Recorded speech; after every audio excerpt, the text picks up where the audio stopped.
আল্লাহ রাব্বুল আলামিন আমাকে আপনাকে যেন সকল প্রকার বিপদ আপদ থেকে বাঁচিয়ে রাখে। এই দোয়াটা প্রত্যেক ফরজ নামাজের পরে আল্লাহর কাছে বলবেন, আল্লাহ আমাকে কাজে কর্মে অ্যাক্সিডেন্ট হইতে বাঁচায় রেখো, রাস্তাঘাটে অ্যাক্সিডেন্ট হইতে বাঁচায় রেখো। এই যে রাস্তার মধ্যে গাড়ি চলে, আপনার কি যে স্পিডে চলে, কত মানুষ অ্যাক্সিডেন্টে মারা যায় আমরা দেখছি। কিন্তু যে মৃত্যুবরণ করছে সেই জানে মৃত্যুর কত যন্ত্রণা, কত কষ্ট। এই অ্যাক্সিডেন্ট কেউই চায় না।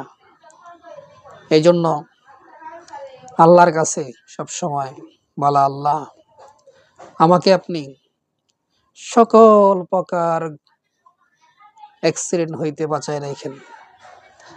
প্রত্যেক নামাজের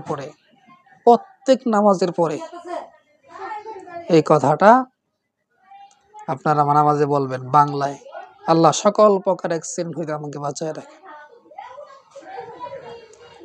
যখন আপনি এই গাড়ি দিয়ে উঠবেন, বিসমিল্লাহ বলে উঠবেন। গাড়ি যখন চলতে থাকবে, গাড়িতে বসে বসে দরুদ শরীফ পড়বেন। দরুদ শরীফ, আল্লাহুম্মা সাল্লি আলা সাইয়্যিদিনা মুহাম্মাদিন নাবিয়্যিল উম্মিহি ওয়া আলা আলিহি ওয়াসাল্লিম।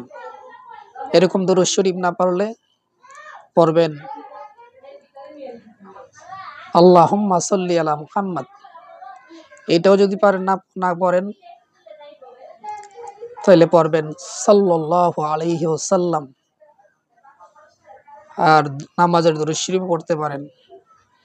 এই চারটা দরুদ শরীফের কথা বললাম, যে কোনো একটা গাড়িতে বসে বসে পড়তে থাকবেন।